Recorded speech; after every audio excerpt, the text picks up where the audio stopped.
Selamat pagi kepada Encik Jeff, Encik Jeffrey Selamat, Timbalan Bendahari Jabatan TNCPI, Pegawai Kewangan, tim RMC, tim Bendahari, tim dan semua RO di bawah TNCPI.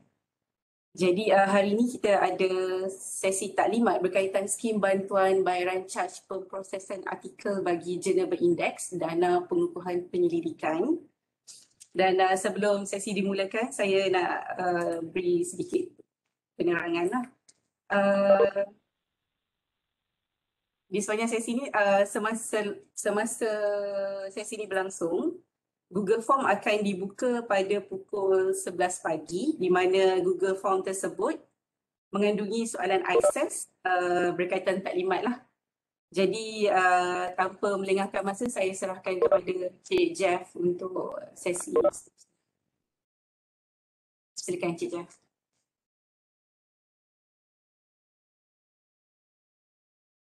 Bismillahirrahmanirrahim. Alhamdulillahirabbil alamin wassalatu wassalamu ala asyrafil anbiya'i wal mursalin wa ala alihi wa sahbihi ajma'in. Bishrah li sadri wa yassir li amri wahlul 'uqdatam min lisani yafqahu qawli.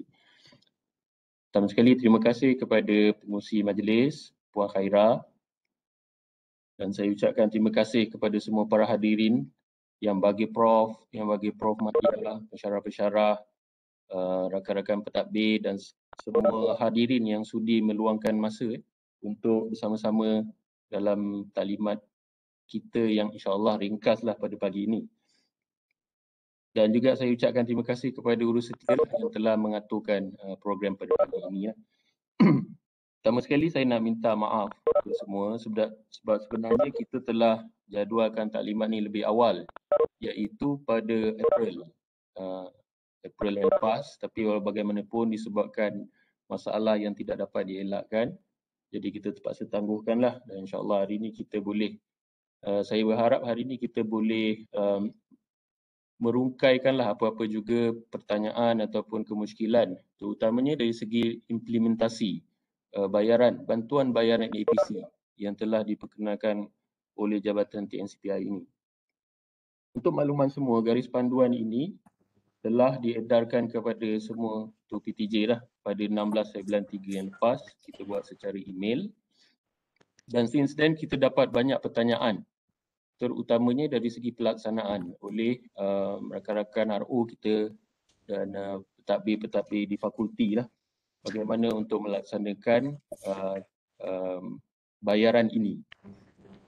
Dan kita walau bagaimanapun kita mengambil maklum sekiranya dalam perbincangan kita pada hari ini ataupun taklimat saya pada hari ini nanti ada soalan-soalan yang menjurus kepada penambahbaikan, insya-Allah kita akan ambil note dan kita akan bawa ke mesyuarat JKTS yang akan datang lah. Okay. Saya minta kebenaran untuk stop video dan saya nak sharekan slide saya.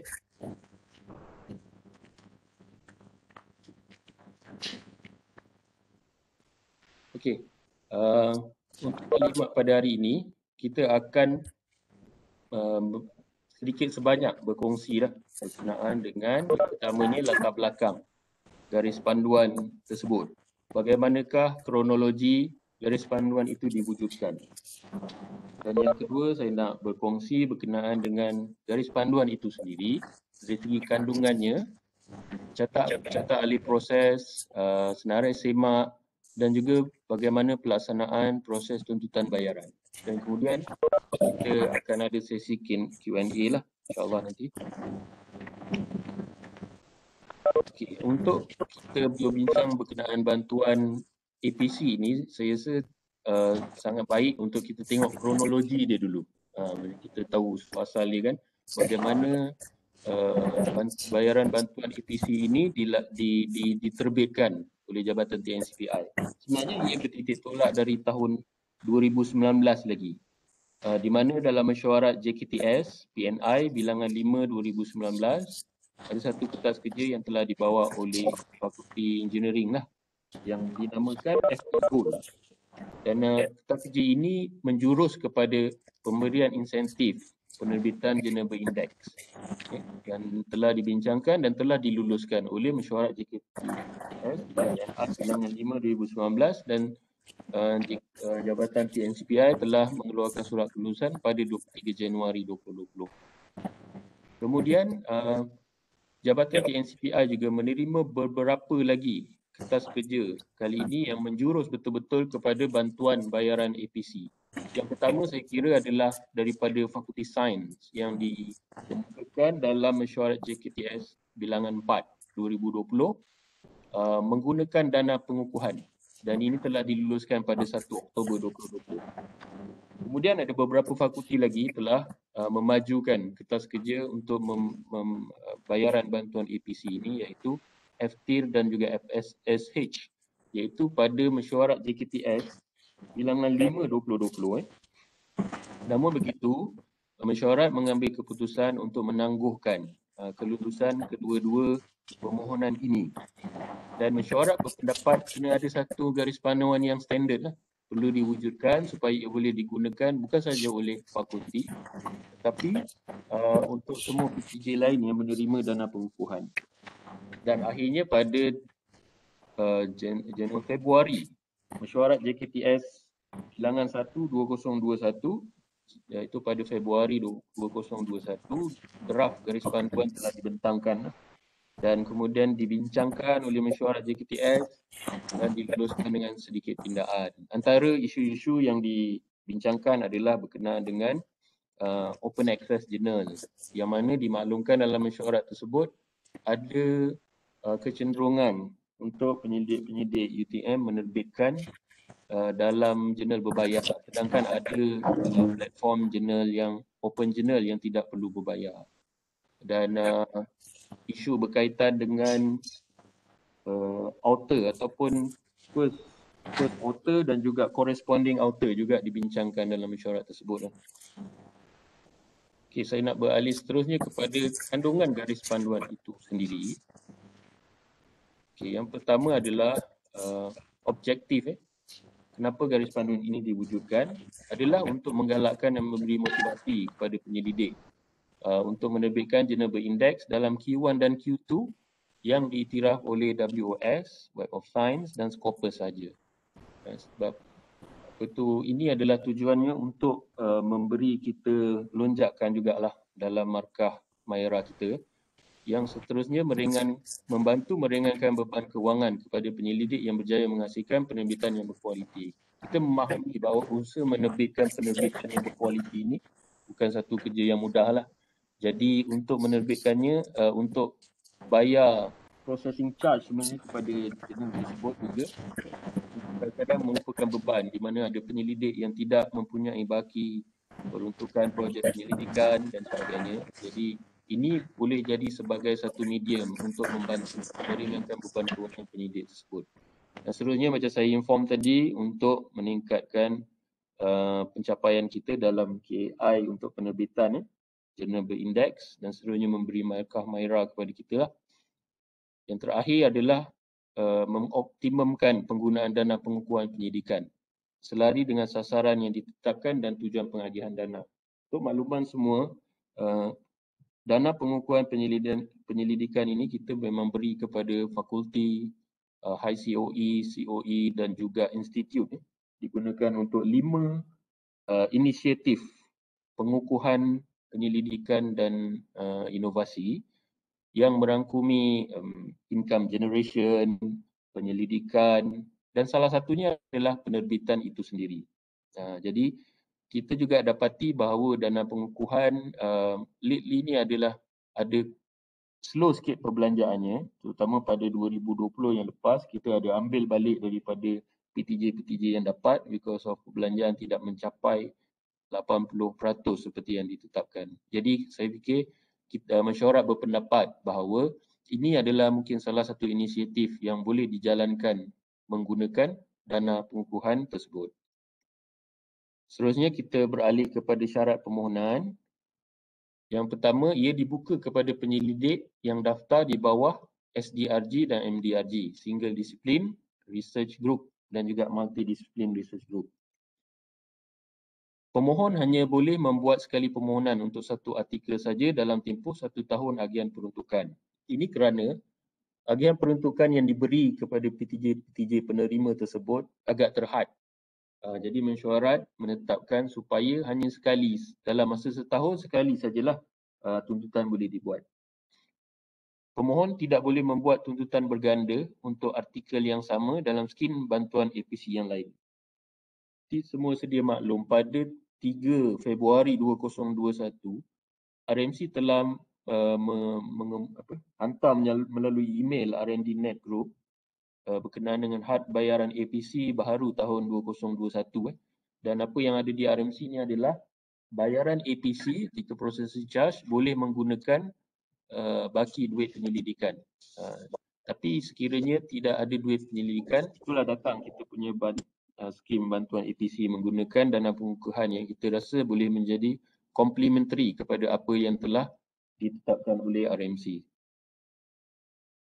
Seterusnya, pemohon merupakan UTM first author dan corresponding author bagi artikel tersebut mestilah staf UTM. Ini pun dibincangkan agak panjang lebar dalam mesyuarat JKTS, dan saya dapat mengambil maklum bahawa ini adalah tujuan untuk mengekalkan the ownership of that particular paper lah kepada UTM. Bantuan bayaran terhad kepada yuran penerbitan di jurnal berindeks Q1 dan Q2 yang diiktiraf oleh WOS dan Scopus saja. Pemohon tidak mempunyai geran penyelidikan aktif. Yang ini adalah keutamaannya. Kalau dia tak ada geran penyelidikan aktif, mungkin dah ditutup atau telah tamat tempoh, dah submit final report dan sebagainya. Bagi pemohon yang mempunyai geran penyelidikan aktif tetapi geran tak cukup dan pernah membuat tuntutan APC kepada RMC, tuntutan dihadkan kepada nilai 5,000 untuk satu penerbitan bagi kedua-dua skim. Ini maksudnya kita combine dia punya limit dalam kedua-dua skim.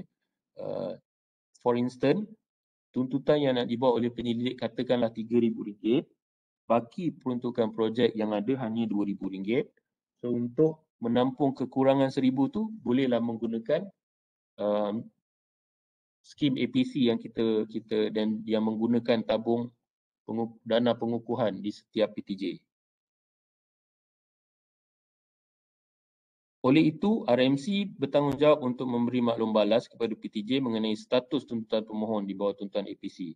Jadi kita menetapkan supaya RMC menjadi satu focal point lah untuk semakkan kelayakan di bawah kedua-dua skim. PTJ bertanggungjawab memastikan semua permohonan mematuhi syarat yang ditetapkan. Seterusnya, sumber keuangan. Bantuan dibayar menggunakan peruntukan dana pengukuhan RNI yang disalurkan kepada PTJ masing-masing. Untuk tahun 2020, kita telah mengagihkan 1 juta iaitu kepada 28 PTJ yang penerima, masuk fakulti, ICOE, institut dan institut lah. Dan dana yang kita beri ini untuk, seperti saya kata tadi, untuk melaksanakan 5 inisiatif dan hendaklah dilihat keutamaannya lah. Maknanya kalau nak beri penekanan kepada aspek yang kurang, contohnya dari segi networking. So fakulti hendaklah membuat perancangan lah dengan teliti supaya tidak hanya menumpukan kepada satu inisiatif tetapi juga merangkumi kelima-lima yang telah kita nyatakan dalam surat agihan peruntukan kepada PTJ lah. Seterusnya, jumlah perbelanjaan inisiatif ini dihadkan tidak melebihi 20% daripada jumlah agihan dana pengukuhan yang diterima oleh PTJ untuk tahun tersebut. So maknanya kenapa kita letakkan 20 ni, sebab ada 5 inisiatif lah. Kalau digunakan lebih daripada 20%, dibimbangi ia akan mengganggu pelaksanaan inisiatif yang lain. Walau bagaimanapun, PTJ diberi kuasa untuk menetapkan jumlah perbelanjaan yang lebih rendah. Tak semestinya kena exact 20%. Dia tertakluk juga kepada keutamaan perancangan tahunan dana pengukuhan RNI bagi peruntukan. Kita pasti bahawa setiap PTJ yang menerima dana pengukuhan telah membuat perancangan apa perbelanjaan yang nak digunakan untuk tahun tersebut.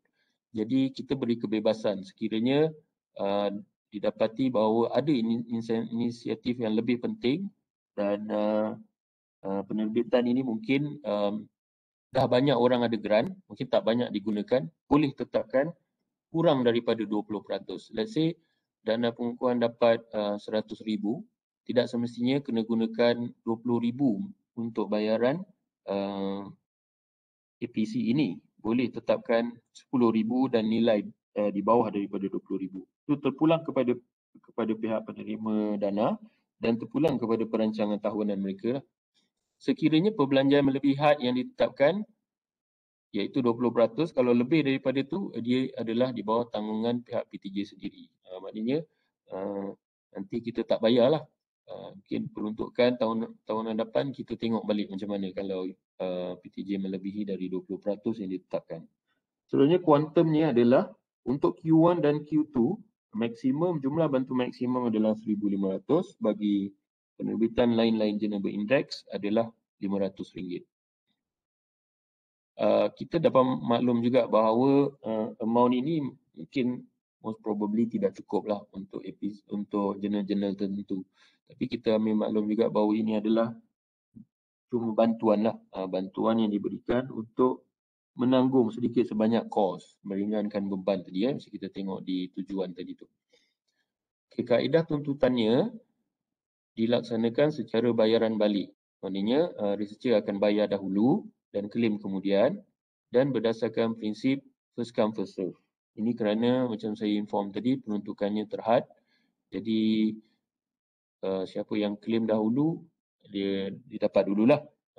Sehingga peruntukan di PTJ penerima dana tadi telah habis.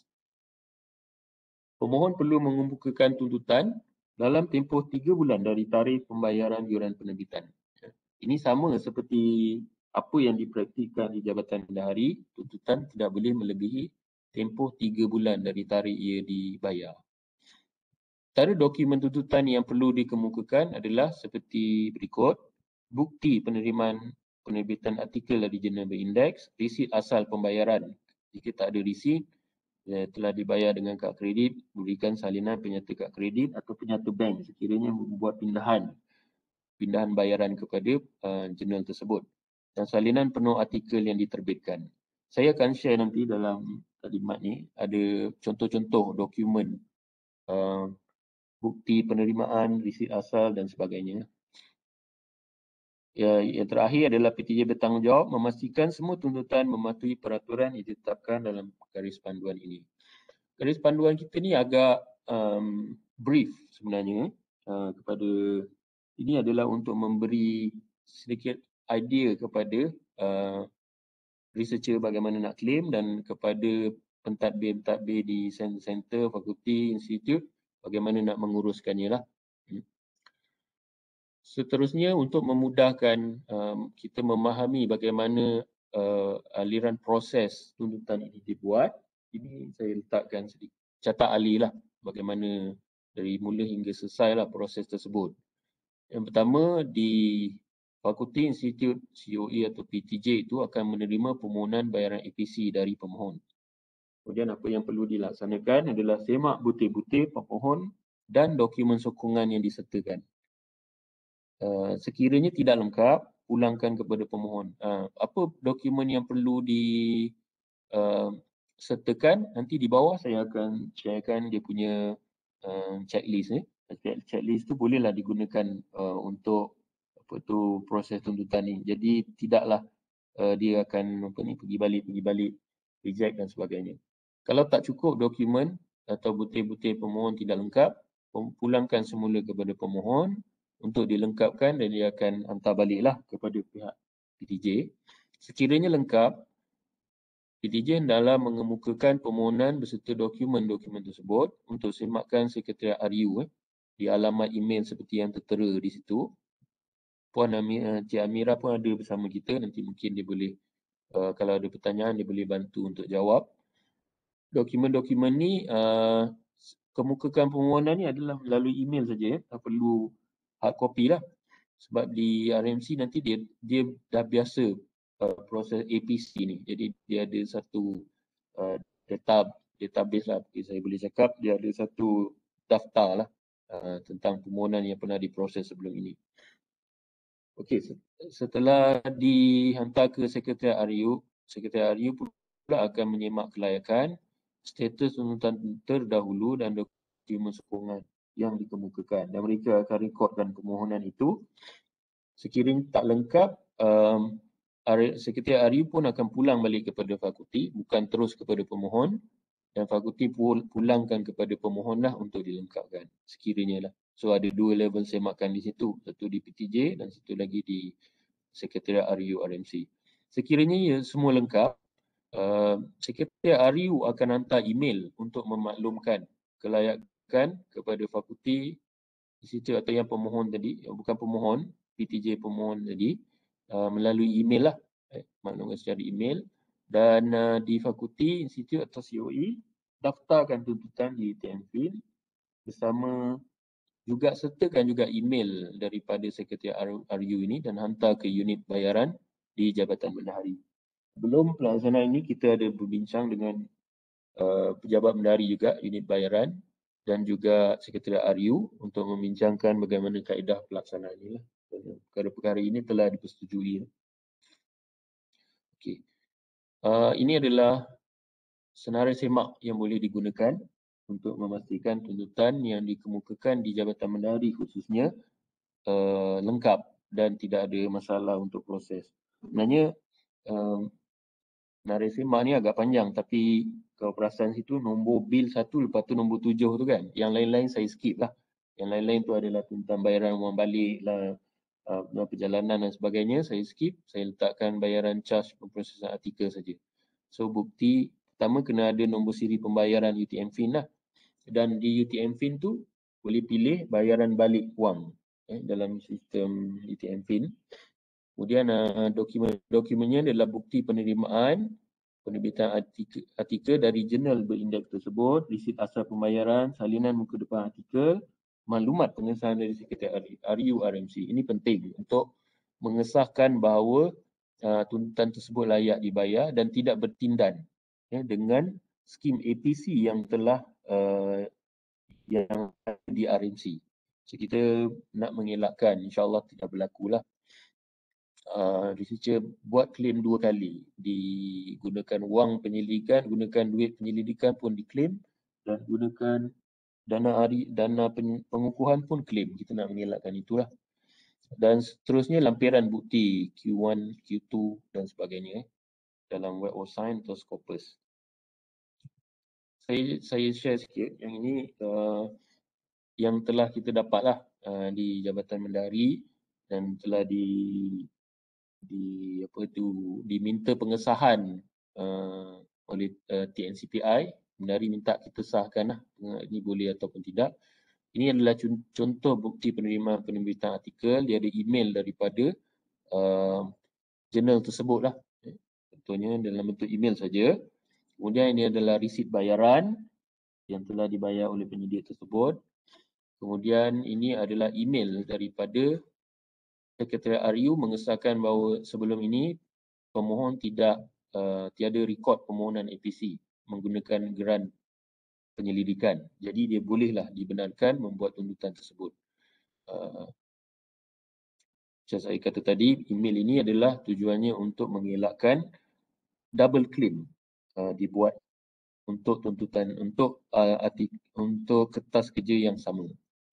Ini adalah lampiran bukti Q1, Q3 atau pengindeksan.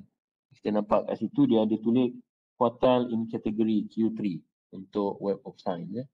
Bukti-bukti ini akan memudahkanlah untuk pihak fakulti, pihak PTJ dan juga bendahari membuat bayaran berdasarkan kelayakan tersebut. Jadi saya ingat itu saja perkongsian saya pada hari ini secara ringkas saja berkenaan dengan bagaimana APC ini diwujudkan, kandungan dia sendiri, ada carta ahli dan juga bukti-bukti, contoh-contoh dokumen dan juga kita ada senarai semak. Okey, saya rasa itu sajalah kongsian saya pada hari ini, pengurusi. Saya stopkan sharing dulu.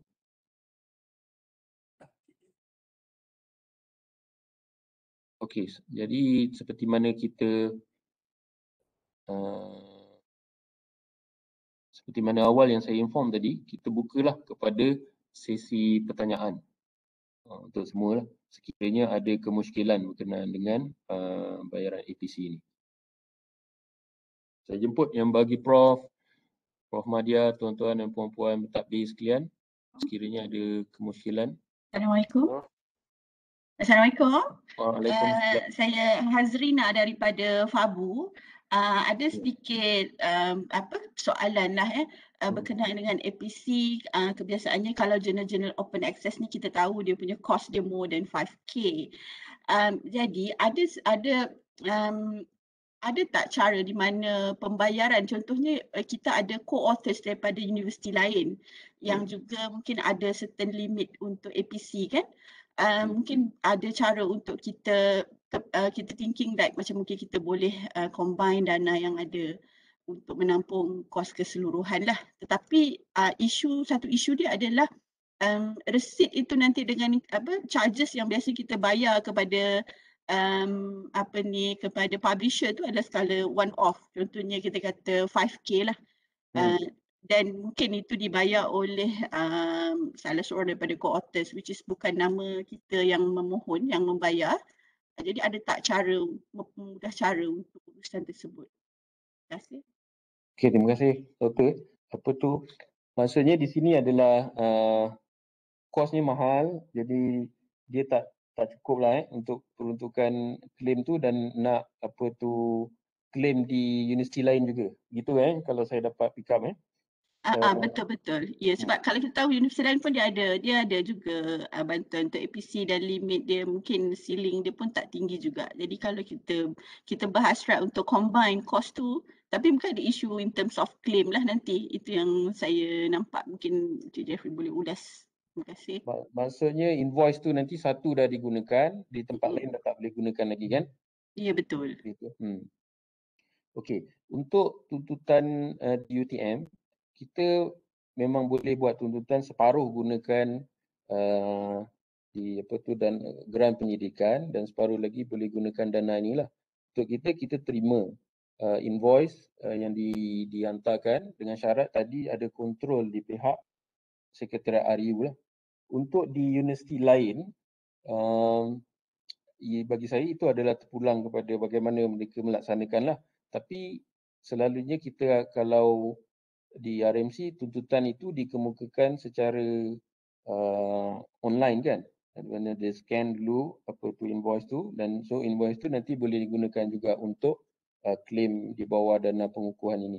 Jadi tentang kesahan resit tu bagi saya adalah terpulang kepada universiti lain tu yang nak menerima. Untuk kita di sini kita tak ada masalah. Kalau dah digunakan di universiti lain, as long as penyelidik masih ada salinan tersebut, salinan invoice daripada pihak jurnal tersebut, masih boleh digunakan di sinilah. Bagi saya tak ada masalah. Cuma di universiti lain lah, kalau dia perlukan juga yang original, kita kena, tak tahulah, kita boleh contact kepada jurnal tersebut untuk keluarkan duplicate of invoice. Macam mana saya tak pasti. Tapi untuk kita boleh gunakan untuk dua tujuan tersebut lah. Gunakan untuk research dan juga gunakan dana pengukuhan di bawah skim yang saya bentangkan tadi. Untuk di RMC, kalau boleh Cik Amira ulas sikit, pernah tak isu berkaitan dengan claim di dua universiti yang berbeza ni? Ada tak? Cik Amira ada kan dengan kita kan? Dengar tak? Waalaikumsalam. Dengar Cik Amira, silakan. Selalu untuk kes ini kita tahu kadang-kadang antara author ni dia ada masing-masing, itu mungkin ada certain author akan bayar berapa portion itu. So selalunya limit tu akan pakai pembayar yang membayar. Cik Amira boleh kuat sikit tak? Tak berapa clear lah, sorry. Dengar tak? Dengar tapi boleh kuat sikit. Hello? Okey, boleh teruskan. Okey. Selalunya untuk kes macam ni, selalunya antara pengarang tu dia ada perjanjian sendiri lah. Mungkin setiap hotel akan bayar separuh atau certain portion lah. Lalu untuk facility ni, receipt tu akan bawa satu nama saja. Mungkin satu hotel akan bayar full dan hotel yang lain akan bayar portion later. So kita akan minta bukti hotel yang bayar kepada dengan buat pembayaran penuh tu lah selalunya. Sebab kalau dekat receipt payable memang bukan atas nama hotel TM kadang-kadang. Ya. Ada kemungkinan separuh dia buat transfer, separuh lagi orang kedua buat transfer jugalah, tapi namanya memang satu nama kan? Satu nama. So kita akan minta supporting dokumen yang membuktikan membayar kepada hotel tersebut lah. So, maknanya kita boleh mintakan juga bukti yang macam saya kata tadi dalam ni, dia punya penyata bank, kad kredit ke dan sebagainya kan? Betul. Okey, Doktor? Okey, ya, terima kasih. Terima kasih soalannya. Saya buka lagi kalau ada apa-apa pertanyaan. Assalamualaikum. Waalaikumsalam warahmatullahi. Saya Nurliza daripada Fakulti Alam Bina dan Hukum. Saya nak tanya tentang isu status tadi yang Q1, Q2 dengan Scopus. Okey, seandainya kita publish di Scopus tetapi level dia Q3, jadi adakah eligible juga untuk memohon? Okey. Technically di bawah ni saya minta bantuan Cik Amira sekali lagi untuk Q1, Q3 untuk sebagai orang yang biasa. Sebab statement tu macam confuse sikit kan, dia either Scopus atau Q1, Q2. Jadi kalau dia Q3 tapi Scopus, macam mana? Itu dia masuk bawah line-line penerbitan berindeks lah kalau saya faham. Okey, so layak lah. Tapi rate dia lain lah sikit kan? 500 tak silap saya. Okey, soalan kedua berkaitan tentang amount tadi tu. Jika Q1 dan Q2 adalah 1,500 dan yang lain-lain ataupun Scopus 500. Jadi maksudnya kalau jumlah amount yang dibayar dalam receipt tu ada sebagai contoh tu USD 300, anggaran dalam 1,200. Maksudnya yang baki tu kita yang maksimum kita boleh claim hanya 500. Jadi jika kita masih ada balance grant tetapi tak cukup lah untuk cover, boleh tak maksudnya yang baki tu kemudian kita claim dalam kita punya grant? Adakah itu dikira double claim untuk yang baki sahaja? Selagi claim itu berdasarkan baki saja, itu tidak dikira double claim lah. Okey, so yang mana kita perlu claim dulu? Kita settlekan di kita punya di grant sendiri dulu, lepas tu baru claim di APC ni ke ataupun macam mana? Saya mencadangkan untuk buat tuntutan di grant dulu. Sebab grant kita ada baki baru di APC ya. Betul. Okey, terima kasih. Assalamualaikum. Waalaikumsalam. Because grant kita ada tempoh tamat dia kan. Dibimbangi kalau tidak buat claim dahulu, takut grant tu telah tamat dan nanti perbelanjaan tidak dibenarkan. So, mungkin saya advise claim di grant penyidikan dululah. Okey, maksudnya kalau jumlah tu tak sampai 500, dia akan bayar ikut berapa amount, macam tu ya? Betul. Terima kasih. Terima kasih, Doktor. Assalamualaikum Cik Jeffrey, Hazrina again. Saya nak sambung sikit dan Dr. Liza punya concern tadi, tapi dekat dalam syarat permohonan ni ada dimension permohonan tidak mempunyai geran penyelidikan aktif. Jadi macam mana kita nak bayar guna kita punya geran dulu and then the remaining balance claim? Okey, kalau tengok selepas kenyataan yang penyelidik tidak mempunyai geran aktif, itu adalah kita punya keutamaan yang tak ada geran aktif. Tapi yang seterusnya dalam apa tu garis panduan tu kita nyatakan juga sekiranya ada geran yang aktif, kita limitkan kepada 5,000 lah. Jadi kalau memang tidak ada geran penyelidikan langsung, kita akan bayar sepenuhnya mengikut 1,500 atau 500 yang mana layak. Itu maksudnya. Maknanya kita cover untuk dua-dua. Kita tidak cakap yang ada geran tidak boleh. Maknanya kedua-dua lah. Yang tak ada geran pun boleh, yang ada geran pun boleh. Kalau geran tak cukup, kita tambah dengan ini. Ini berbeza sedikit lah dengan skim APC yang ada di RMC tu, skim yang ada di RMC tu memang fully guna grant penyelidikan. Jadi that's why saya inform tadi, kita adalah complementary kepada apa yang ada di RMC. Boleh Doktor? Cuma tapi total claim tu memang maksimum, maknanya dua-dua tabung dana pun maksimum adalah 5,000 sahaja ya. Betul. Ya saya betul. Okey, alright. Terima kasih. Sama-sama. Terima kasih soalannya Doktor. Assalamualaikum, Jeff. Assalamualaikum warahmatullahi. Saya nak tanya yang Prof, kalau yang NASA ni, Prof, baik. yang APC ni RMC pun ada Ada Prof, di RMC dia ada tetapkan had dan ceiling untuk claim APC ini menggunakan tabung penyelidikan. Di situ kalau menggunakan grant kita ke grant research kita? grant research. Menggunakan grant research kita Ya saya Prof. Okey, tapi kalau misalnya grant research kita ni kita tak tulis masa kita apply dalam proposal tu tak ada letak yang kita akan bayar APC ni. Adakah itu menimbulkan masalah kalau kita claim dengan RMC? Okay, Assalamualaikum Prof. Ya. Boleh saya jawab untuk soalan tu. Selalunya kalau untuk grant kita kalau untuk grant dalaman kita akan return semula minta kelulusan pengarah. Tapi selalunya untuk grant luar memang kalau especially kalau grant KPT kita memang kena pulang semula dan kena minta kelulusan penaja. Kalau yang tak ada dalam proposal lah selalunya. Ya, itu yang macam jadi red tips lah kan.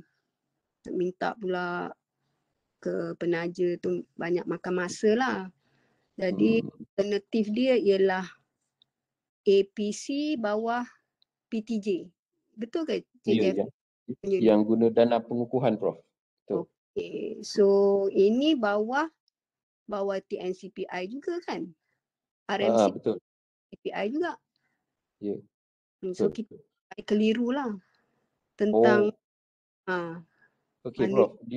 Yang membezakan adalah punca duit tu lah Prof.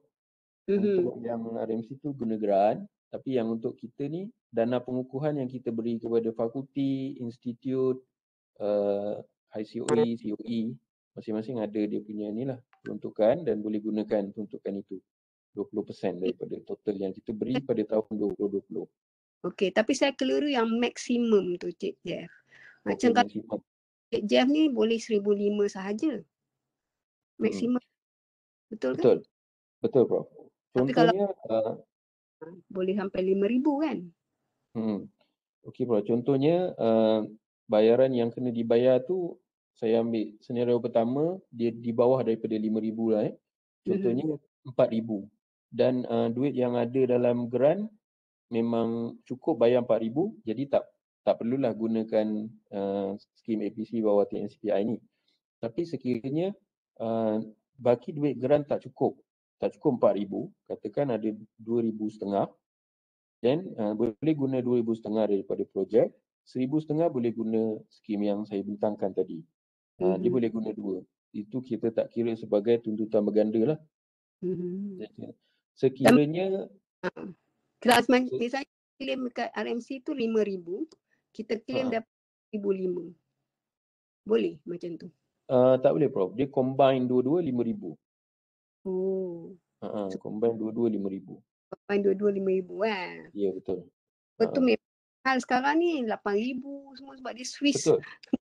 Swiss. Itu betul. Itu dibincangkan juga dalam mesyuarat tu. Tapi saya fikir kalau tak silap saya ada juga dibangkitkan tentang predatory journal. Saya pun kurang sangat faham sangatlah. Tapi yang saya maklum predatory journal ni dia punya bayaran dia mahal lah. Jadi mungkin kita nak menghadkan so that's why kita hadkan kepada 5,000 sajalah. Itu yang di concern ahli mesyuarat JKTS yang lepas. Pada asalnya kita tak tetapkan pun berapa dia punya total keseluruhan, tapi bila ada dibangkitkan isu tersebut, Jadi kita mesyuarat mengambil cakap combine 2 5,000. That's it. Kita pun mengambil maklum bahawa ini adalah bantuan kan. Cik Bantuan bayaran. boleh wakilkan research kan, wakilkan kami, minta tinggikan lagi lah. Sebab tak semua tu predatory. Baik. Kan 5 tu sikit sangat. Ada orang duk mention USD 2,000, USD 3,000. Faham bro, faham. Okay, InsyaAllah terima kasih. dalam mesyuarat JKTS akan datang, saya akan bawa jugalah. Yang terdekat ni kita ada bulan ni juga mesyuarat JKTS.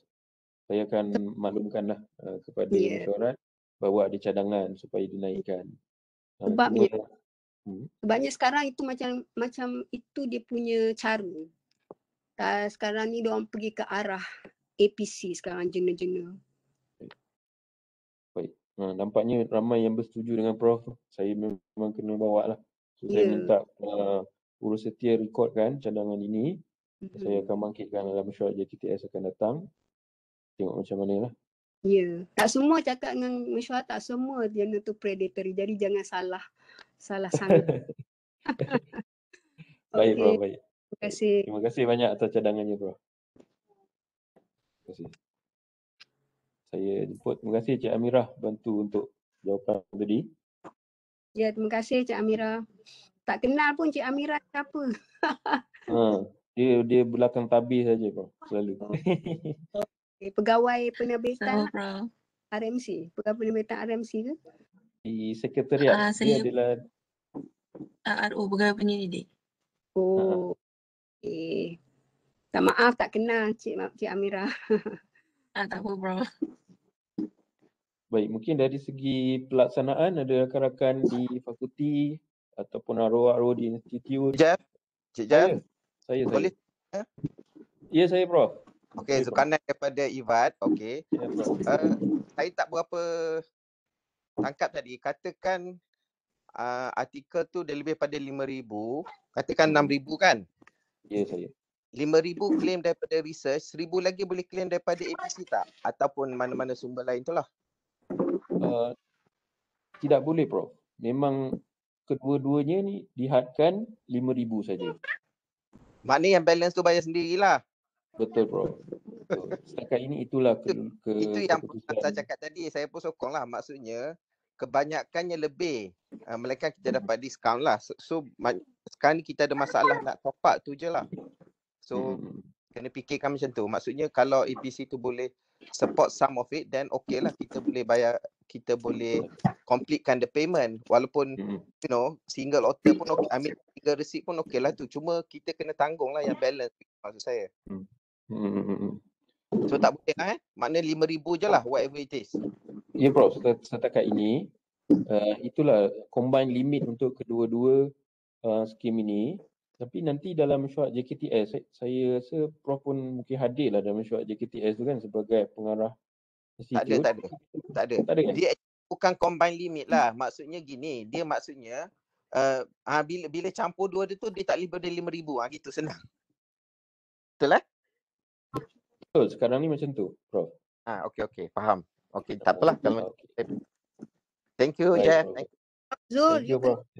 naikkan. Apa tu? Prof kena sokong naikkan, tak boleh limit up to 5,000. Naikkan. Yalah. Tapi okey, berkaitan dengan tu Cik Jeff, saya dipahamkan macam some university dia open tau. USM saya rasanya tak perlu ada grant pun tak apa, dia memang support the APC. Saya ingatkan APC tu macam tu, maksudnya you don't have to have your own grant.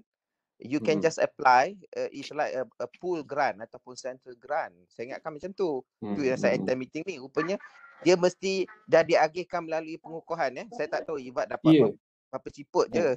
Tak cukup pun. Saja je. IVAD pun ada dapat, Prof. Tapi yelah, kita maklum bahawa pengukuhan ni memang dana dia agak terhad lah. Dia bergantung kepada yang kita terima dari segi peruntukan dana RU secara keseluruhan lah. Dan kita ada lebih kurang. Okey Cik Jeff, kata 20%, katakan kita terima 20,000, 20% kali 20,000 berapa RM4,000 ringgit. Ya, 4,000 je lah kita boleh spend. betul. Betul bro. Untuk berapa orang staff tu, ramai tu. Berapa paper boleh dapat.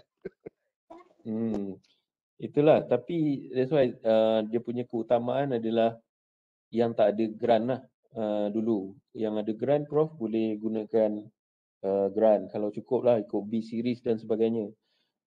Tapi saya ambil maklum lah berkenaan dengan perkara ini, ada nak naikkan dia punya had dan dia bergantung juga kepada kemampuan kewangan dari segi dana pengukuhan. Biasanya kita dapat dana pengukuhan setahun dalam 1 juta.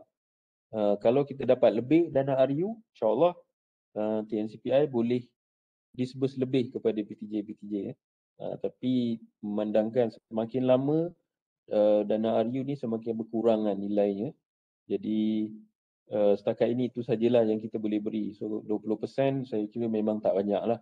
Sesuai kita kata tadi, yang cepat didapat lah, first come first serve. Okey. Terima kasih banyak. Okey, saya faham. Just nak clarify yang soalan tadi tu. Katakan receipt ataupun invoice tu atas nama staff universiti lain, kita pun boleh support that payment dan tunjukkan bukti bahawa kita transfer duit ke dia lah untuk dia bayar sepenuhnya. Gitu boleh Ya, kalau ikut Cik Amira punya penerangan begitu tadi.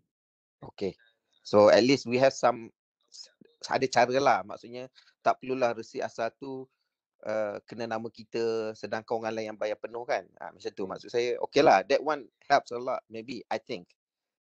Okay lah Cik Jeff, thank you very much. Thank you very much bro. Okay, Assalamualaikum. Waalaikumsalam warahmatullahi.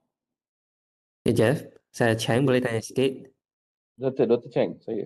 Yes, so that means pada peringkat PTJ atau COE, kita perlu tak kita check sama ada paper tu dah claim bawah like a grant before kita proceed, before kita sokong? Ya, sangat-sangat dialukan.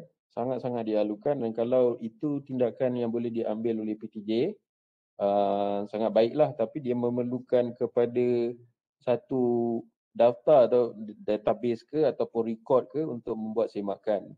Dan kalau di PTJ boleh wujudkan, sangat bagus. Tapi sekiranya ada kekangan, tak ada record dan sebagainya, itulah datang dia Sekretariat RU tu di RMC di bawah Cik Amira untuk bantu untuk menyemak. Sekiranya di PTJ boleh menyemak, ia merupakan sesuatu yang kita alukan dan lebih baiklah sebab awal detectionnya lebih awal kan. Ini boleh cepat-cepat maklumkan kepada pemohon bahawa you dah claim lah, kenapa you claim lagi? Tak perlu tunggu di unit RU lah. Tapi jika ada kekangan, Sekretariat RU akan membantu. Ya, baik, terima kasih. Terima kasih soalannya.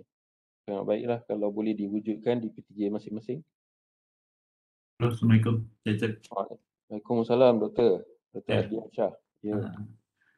Saya nak tambah sikit lah dari Prof Nasar tadi tu untuk increase tu memang kalau saya tengok average tu dalam 8,000 ringgit. Kadang ada yang lebih dari 8,000 tapi 8,000 tu dah good enough lah kalau nak naikkan. Itu yang pertama. Dan yang kedua, saya macam Prof Zul katakan tadi bahawa operasional kan yang dapat dari TNCPI sampai ke center tu tak besar mana kan Cik Zul. Ya. Kan kalau nak bagi pun 20% pun dah tak tahulah saya nak bagi macam mana kan. Jadi kalau 20k 4,000 je kan, 4,000 pun dia tak besar mana jugalah gitu kan. That is boleh tak kalau maksudnya dalam meeting tu mungkin kita kena wujudkan apa nama itu persendirian untuk APC tu. Dia bukan dimasukkan dalam center tapi wujud sendiri, ada satu charge line sendirilah dan numbers dia saya tak tahulah, that is bergantung pada keputusan meeting JKTS tu lah. Pada saya itu akan lebih efektif kerana kalau dimasukkan ke center pun dia menjadikan dia tak adil juga untuk orang yang tak dapat tu kan. Katakan orang semua apply kan, tahu tak dapat kan. Itu sukarlah, sudahlah orang yang dalam center tu ciput je tak banyak dah tu terbatas lagi kan semuanya. Jadi menyebabkan pada saya mudaratnya lagi banyak daripada ada. Dan kalau saya lihatnya macam tu, sebaiknya dia terpusat kot. Terpusat dan dana dia mungkin agak lebih besar. Di situ akan lebih kompetitif sedikit lah. Buatlah syarat-syarat, saya tak tahulah syarat-syarat macam mana. That is akan lebih telus lah. Daripada nanti dia bersaing dekat center tu, kata ada 10 orang kat center tu kan, dengan associate dia sekali. Dan tu ada 2 je boleh dapat. Kesian lah nanti macam mana. Saya pandang lebih macam itu. Terima kasih Encik Jeff. Ada perspektif lah, ya. Ada perspektif. Satu lagi perspektif. Terima kasih untuk perspektifnya Dr. Diansyah. Saya ingat dalam mesyuarat JKTS pun dibincangkan juga bahawa untuk menyokong inisiatif penerbitan di universiti ini, kita ada beberapa skim lagi lah yang bukan bantuan, yang berupa bentuk insentif yang ada di PSZ contohnya kan, yang itu dibuka dengan jumlah yang agak besar. Dan dana-dana ini memang disalurkan setiap tahun kepada PSZ untuk diberikan insentif yang saya rasa agak lumayan jugalah.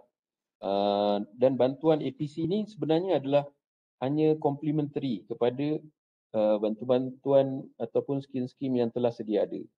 Jadi that's why dengan peruntukan yang terhad, kita tak dapat menyediakan satu kuantum yang besar. Jadi walau bagaimanapun saya take note lah dari segi persaingan, dari segi bilangan orang yang boleh mendapatkan. Jadi mungkin kalau ada dana yang lebih di universiti, kita boleh cuba mintakan dan kita boleh wujudkan satu yang lebih bersifat sentral lah. Tapi yang ini nanti pun dia punya persaingan agak sengit lah daripada semua kan, bila kita buka kepada semua. Dia satu perspektif yang lain. Tapi bila dah dihadkan kepada center ni, mungkin kita boleh buat secara rotational. Mungkin tahun ini siapa boleh claim, tahun depan siapa boleh claim, memandangkan kita ada kekangan dari satu tahun, satu saja. Mungkin boleh buat dia boleh buat secara rotational lah. Dan akhirnya nanti semua ahli dalam center itu boleh dapat walaupun dalam masa 2-3 tahun ke apa dan sebagainya kan. Jadi itu concernnya lah Dr. Diansyah. Tapi terima kasih. Saya setuju juga. That is the various option yang perlu kita fikirkan. Tapi saya ambil take note yang tentang persaingan tu dan kebarangkalian mendapat yang sangat rendah kan. Betul. Susah kan kita nak yang mana kita nak dahulukan. Walaupun first serve tu kadang orang faham lah kan. Itu je. Terima kasih. Terima kasih banyak Doktor.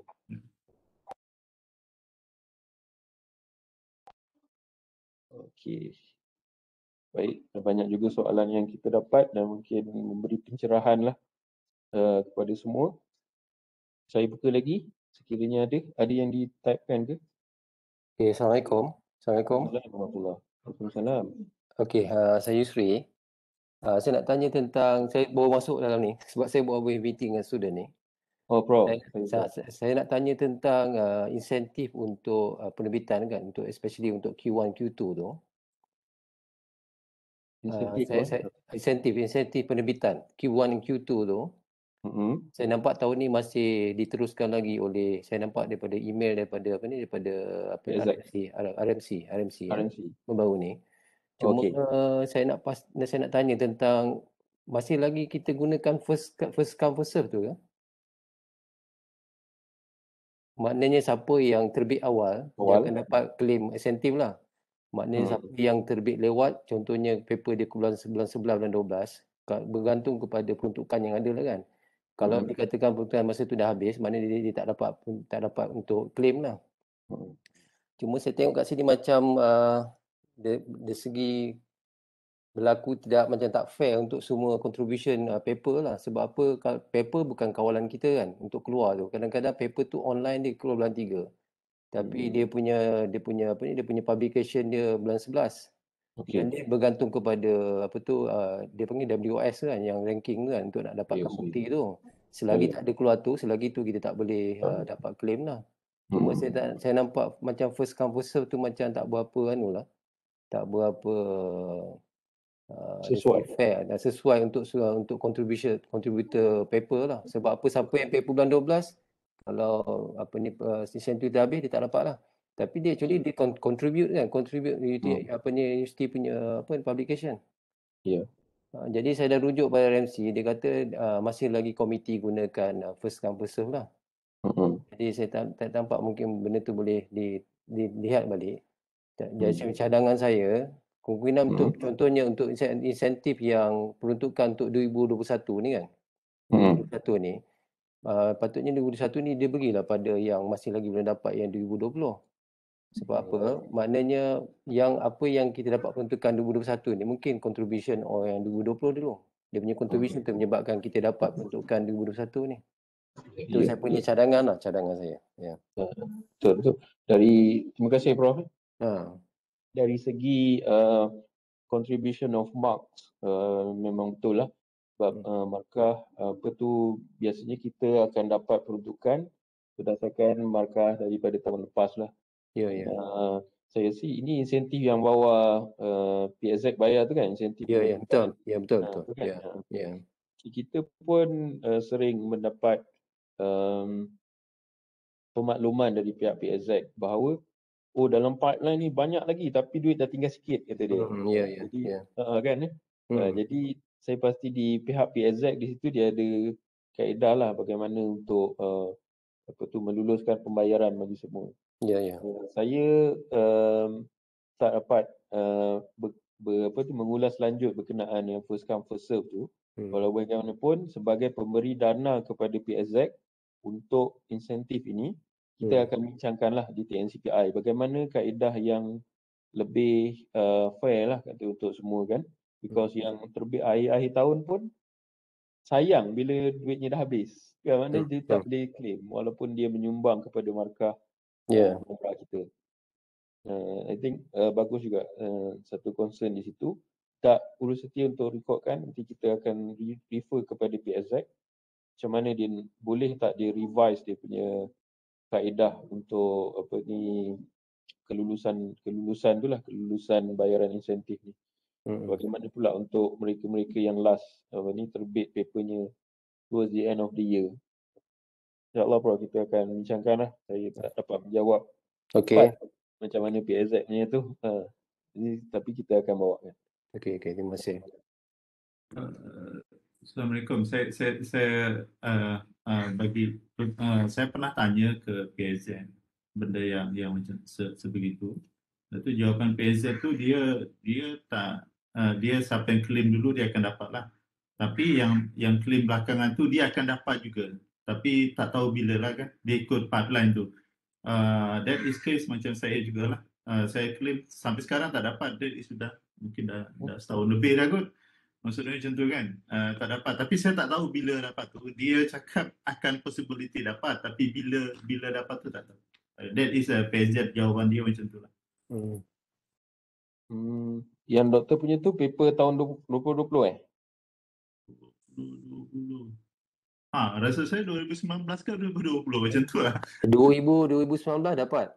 Tapi yang 2020 ni siapa yang tak dapat tu mungkin tak dapat lah. Sebab apa yang 2021 ni untuk melainkan kalau misalnya yang peruntukan 2021 ni dia consider orang yang 2020 punya penerbitan lah. Macam contoh yang 2019 tu dia consider kan. Maknanya 2019 tu dia masih bayar juga. Jadi saya rujuk pada RMC tu lah. RMC dia cakap macam tu. Maknanya first come first serve duit dah habis kan. Tapi saya pandangan mana yang keluarkan paper bulan 10, 11, 12 tu dia tak sempat, maknanya duit dah habis, dia tak dapat apa. Sepatutnya yang peruntukan 2021 ni dibayar pada orang yang 2020 tu. Sebab peruntukan insya-Allah tak dapat. Dia pada saya producer dia susun dulu kan. Dia susun dulu, nanti yang belakang tu dia dapat lah gitu kan. Yang depan ni kena masuk queue balik lah. Ya, betul. Pada saya that is better. Saya rasa di PSZ saya tak pernah pula sejauh perbincangan dengan mereka, dia tak pernah pula ada cut off dia lah. Maknanya saya rasa betul tu, yang mana yang akhir-akhir tahun dia akan proses juga tapi dia dalam pipeline lah. Dan dia bergantung kepada peruntukan tahunan macam 2021 ni kita baru je disburse kepada saya tak ingat berapa jumlah dia tapi quite a big sum lah because mengambil kira apa yang dikatakan oleh PSZ banyak yang pending dalam pipeline. Cuma saya rasa Prof boleh hubungi pihak PSZ dari masa ke masa untuk cek adakah Prof punya ni dalam pipeline ke ataupun kalau dia perlukan apa-apa tambahan dokumen ke apa ke dan sebagainya boleh cek dengan PSZ lah Prof. Okay. Thanks Dr. Adian. Syah. Ya, sama-sama je. Assalamualaikum. Saya pun nak share juga yang tentang claim library ni, claim PSZ ni. Diorang ada tukar juga polisi baru-baru ni. Macam pengalaman saya 2019 tu dia buka ada certain time aja. Dia buka dalam bulan Julai. Dia suruh claim sehingga bulan Julai 2020 yang kita nak claim 2019. So kalau kita lepas tempoh tu memang dapat. Menangis lah mata darah pun tak dapat.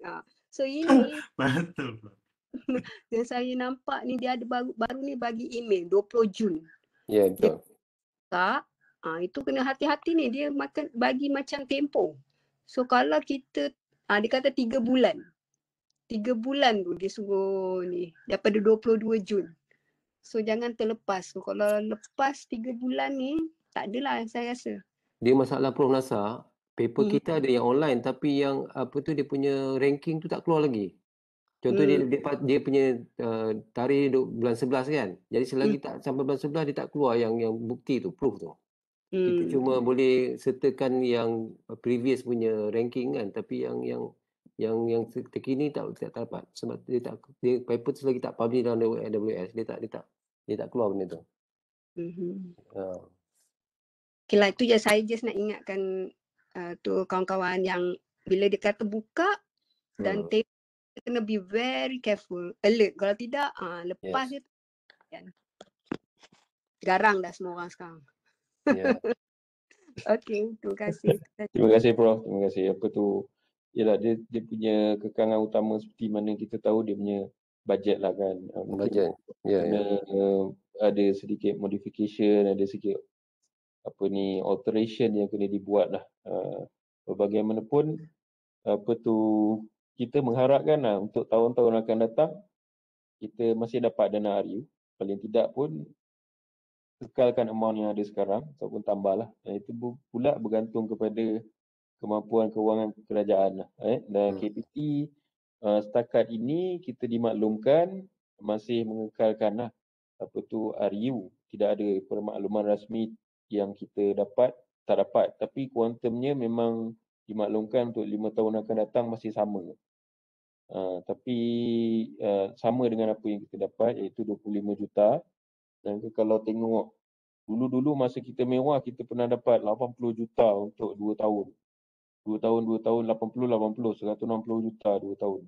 Itu awal-awal RU dulu lah. Tapi sekarang bila dah lama, dah makin kurang. So that's why lah impactnya adalah mungkin kena buat alteration kepada, kalau dulu mungkin gate-nya besar tapi sekarang gate-nya dah kecil sikit. Jadi apa yang Prof Nasar bagikan peringatan tu saya rasa sangat valid lah sebab kita pun ramai researcher yang aktif di sini yang menerbitkan paper-paper lah. Thanks Prof. Unfortunately kita tak ada wakil daripada PSZ pula untuk membantu kita menjawab persoalan-persoalan berkaitan insentif ni. And nevertheless kita recordkan dan kita akan bincangkan dengan pihak untuk tahu macam mana dia punya perancangan seterusnya. PSZ untuk mengelakkan ada rasa macam Prof Nasar cakap tu garang kan, tak payah ada garang tu. Kita buka je untuk claim tu sepanjang masa tapi kita masukkan dia dekat pipeline. Maksudnya macam tu. Jadi tak ada orang yang terasa macam terlewat ke macam nangis darah kan. Maksudnya janganlah macam tu. Jadi peluang tu tetap ada, nanti ada rezeki dia dapatlah. Kalau duit tu ada sampai ke dia, dia dapat. Kalau tak ada memang tak ada, kena redha lah. Tapi tak payah buka tutup ataupun buka. Itu buka sentiasa, nanti mana yang dapat dia dapat. Kalau yang tak dapat kena redha je. Jadi sepanjang itu. Maknanya cadangan tu tak ada cut off lah. Untuk register, untuk claim tu. Untuk register, okey. Ya, untuk claim tu buka je, gitu kan. Nanti kalau duit dia ada sampai dapat Q dia tu dapatlah. Kalau tak dapat kena redha lah, tak dapat. Maksud macam tu. Jadi peluang tu tak terasa lah orang langsung possibility dia tak dapat. Maksud macam tu. Maknanya buka saja untuk registration lah cadangan doktor. Registration for claim, registration for paper memang dia buka senantiasa. Untuk yang claim tu kan dia tutup-tutup kan. Maksud saya macam tu. Jadi buka je, kalau dapat nanti duitnya sampai hujung sana dapat, kalau tak dapat kena redha lah. Maksudnya macam tu lah kan. Tapi doktor, bila dah buka ni, maksudnya bila orang register tu, dia punya expectation untuk dapat tu dah sepatutnya dah tinggi lah. Betul. Tapi kita kena note lah sebagai researcher kan, duit dia sampai mana kan. Dan daripada masuk kat situ kita cut lagi, orang lagi tak puas hati kan. Nanti yang dapat itu je nanti. Dan lagi tak best. Dah tutup dah tutup. Saya tak tahu. Saya bagi pandang je. InsyaAllah. Pandangan semua kita ambil kira lah. InsyaAllah. Cik Jeffrey. Saya. Kawan ni, Fabu, saya ini bukan berkaitan dengan APC lah, tapi dia mungkin insentif penerbitan. Saya nak tanya, ada tak insentif penerbitan untuk pembayaran kepada professional proofreader services? Sebab kalau tengok APC ni kita bayar untuk yang high impact journal. Tapi sebenarnya ada banyak high impact journal yang tak perlu APC. Tapi kebanyakannya kita research memang bagus. Tapi dari segi penulisan tu, bila kita hire kepada someone yang proofreader yang memang certified yang bagus, dia boleh improve kita punya potential untuk dapat. Jadi sebab selalunya kalau mungkin center ada co-allocation untuk proofreader, tapi itulah kalau yang bukan ada center ni mungkin boleh claim kepada pada PTJ. Saya tak pastilah ada ke sebenarnya insentif untuk pembayaran proofreader. Terima kasih Dr. Nurul. Setakat ini memang tidak ada insentif rasmi lah untuk proofreading. Saya memang dimaklumkan memang kita tak ada lah untuk proofreading. Cuma beberapa ahli mesyuarat masa tu ada juga highlight tentang proofread ni. Kita kena bayar kos untuk proofread supaya meningkatkan kualiti paper tu. Again, nanti persoalannya balik kepada insentif penerbitan. Dia kebanyakannya dia tie kepada insentif penerbitan tu yang ialah kita tahu ada masalahnya juga. Tapi dikatakan bahawa penyelidik ada platform untuk claim. Dia kena bayar dululah proofread. Kalau paper tu baik, dia akan dapat Q1, Q2 dan sebagainya, dia boleh claim insentif. So insentif tu katanya cukuplah untuk membayar proofread tu. Itu yang dibincangkan dalam mesyuarat itulah. Jadi untuk tabung tertentu yang kita boleh claim proofread secara rasmi di peringkat TNCPI tidak ada. Dan penggunaan dana ni, dana pengukuhan sebenarnya kita pulangkan balik kepada center, fakulti, institut, ICOE, COE untuk decide. Kalau dia kata dia nak bayar proofread untuk certain, kita tidak ada halangan lah as long as dia diluluskan oleh ketua PTJ tersebut. Because pembayaran proofread pun kita kategorikan sebagai salah satu daripada lima inisiatif kita lah untuk mencapai markah Maira yang baik. Iaitu salah satunya penerbitan. Jadi dia terpulang kepada PTJ masing-masing lah. Kalau dia nak approvekan, kita tidak ada halangan. Dia bergantung kepada. Tapi yang formal tidak ada. Jawapan saya kata.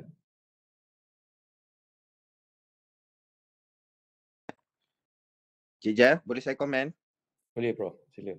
Okey. Boleh tak insentif ni di tax free kan? Is it possible?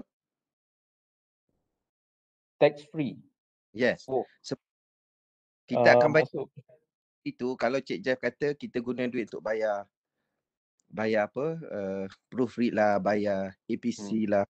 Tapi kita kalau saya separuhnya adalah kepada student ataupun postdoc. Separuh saya ambil untuk cover tax saya je. Mungkin saya dapat sedikit. Tapi kalau nak bayar tu lagi, cuba Cik Jeff fikirkan, boleh tak kita jadikan dia sebagai tax free, or is it not possible at all? About 25%, 8% will be taxed anyway. So kita tak dapat bunyinya. Pasal taxation punya ialah dia berkaitan dengan claim sebagai bayar balik wang tak apa. Ini masalah kita kata okey dapat dulu duit tu. Lepas tu nanti kita bayarlah apa-apa yang kita spend. But then we have the tax as well. So you have to think like that as well lah Cik Jeff, daripada kami sebagai researcher ni. Mana kita yelah kita cuba nak bantulah universiti. Cuma kita pun kita kena keluar duit kita sendirilah in the end. Faham. Cuma kalau dia nak dijadikan yang salah satu daripada pelepasan cukai, saya fikir itu dia datang dari lembaga hasil lah. Dia punya biasanya dia akan keluarkan schedule apa yang boleh ada tax free untuk tahun-tahun tertentu berdasarkan dari bajet yang kerajaan bentangkan. Cuma untuk kita memohon, maknanya Prof tadi kita kalau kita nak jadikan kita kena mohon lah dengan lembaga hasil kan. Kena gitu. I think sesuatu yang sebab UTM dah kategorikan itu sebagai taxable income. Kami tak boleh deduct itu rasanya sebab dia panggil under honorarium kan. Saya saja tanya possible to do. Agak sukar lah sikit Prof, because kita dah all this while kita dah iktiraf dia, kita dah kategorikan dia sebagai taxable income, dan untuk kita mohon balik nanti banyak pula apa LHDN akan datang audit apa semua kan. So I think dia satu proses yang agak sukar lah, dan LHDN ni pun dia ada clear guideline on dia punya apa yang dimaksudkan sebagai allowance bercukai, apa yang dimaksudkan sebab kalau kita tengok yang kita punya pendapatan bercukai hanya gaji pokok saja. Yang macam allowance kita dah tidak dikira sebagai bercukai kan. Di situ kita dah ada kelonggaran lah. Tapi untuk bayaran-bayaran lain, perkhidmatan ikhtisas yang diperolehi, memang dia akan jadi taxable lah kepada staf universiti. Saya fikir kalau nak mohon pada LHDN satu perkara yang agak sulit lah Prof. Yelah, saya nak bagi maklumkan bahawa macam saya lah, kalau saya claim pun sebenarnya apa yang saya dapat tu untuk cover tax sahaja. Maknanya saya kata okey lah, I pay you whatever the incentive, tapi saya akan potong sikit untuk tax macam tu. Maksudnya saya just jadi orang tengah je lah Cik Jeff. Ya. Duit tu ada lebih untuk bayar lain lah, itu maksud saya. Yang lain dah bagi student apa semua Prof. Ya. Faham. Tapi tadi untuk processing charge tu, untuk apa editing tu, kalau kita ada grant boleh je kan? Tak ada masalah. Boleh, boleh, tak ada masalah. Macam di IVAT, gunakan duit pengukuhan untuk bayar proofreading tadi, kita tak ada masalah lah as long as IVAT luluskan. Okey, nanti kita war-warkan kepada penyelidik kalau dia ada masalah. Saya selalu nyatakan guna grant dulu. Kalau tak ada grant baru kita cuba bantulah. So kebanyakan kena ada grant. So biar dia orang guna duit grant tu. Kadang grant ni pun tak guna pun penyelidik ni. Betul. Tak guna. Rugi nanti kena bila dah habis projek nak kena return kepada penaja balik. Ya. Itu sajalah. Thank you. Terima kasih. Thanks Prof. Okay. Silakan kalau ada lagi soalan.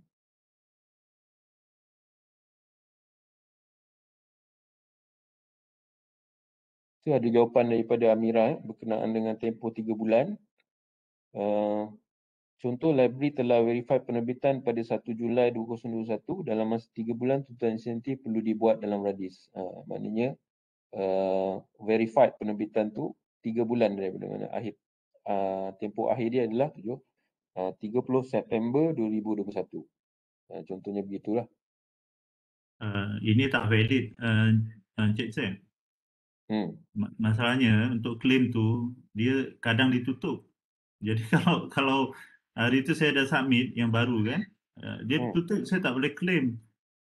Jadi dia tak valid ni 3 bulan ni. 3 bulan setelah dia buka mungkin valid. Tapi kalau setelah verify 3 bulan, I think not valid. Amira ada ni tak? Macam mana nak bantu? Kalau ikut statement yang saya faham dekat email tu,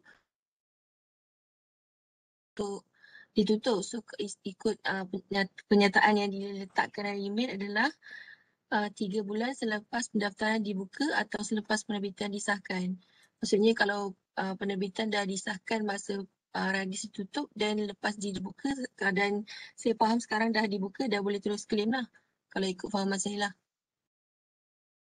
Ya, jadi bukan pada saya perlu dibuang kot setelah instance verify tu. Maksudnya setelah pendaftaran dibuka 3 bulan, that is valid lah. Kalau verify tu rasanya macam tak betul tu ayat tu. Pada saya yang verify tu kena buang. Orang noted bahawa claim tu sudah verified baru orang boleh claim. Maksud saya macam tu. Saya pun faham begitu. Okey, minta Cik Amira nanti cuba hubungi pihak PSZ Amira nanti untuk pastikan macam mana ke dia ada mungkin silap faham atau kesilapan dalam email dia ke. Mungkin kalau ni kena betulkan lah tentang tarikh-tarikh tu. Thank you. Okey, ada lagi ke? Kalau kita boleh ni.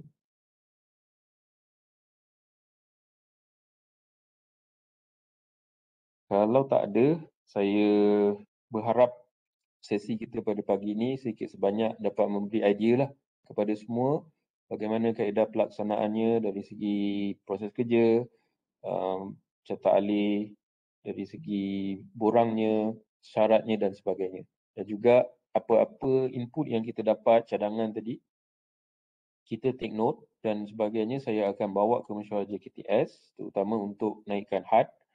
Dan ada juga yang kita kena bincangkan dengan pihak PSZ lah. Jadi saya rasa itu saja. Saya ucapkan terima kasih kepada semua. Dan saya kembalikan kepada Cik Khaira lah sebagai kita punya MC. Sekian, terima kasih. Assalamualaikum warahmatullahi wabarakatuh dan salam sejahtera. Waalaikumsalam warahmatullahi wabarakatuh. Terima kasih Cik Jeffrey, selamat untuk penerangan taklimat pada hari ini. Jadi saya mohon semua yang hadir sesi Webex ni untuk mengisi link kehadiran seperti yang Sekretariat dah sediakan. Jadi kita akhirilah sesi Webex ni. Kerjasama semua saya ucapkan terima kasih. Assalamualaikum warahmatullahi wabarakatuh. Stay safe everyone. Waalaikumsalam warahmatullahi wabarakatuh. Terima kasih semua. Sama. Thanks.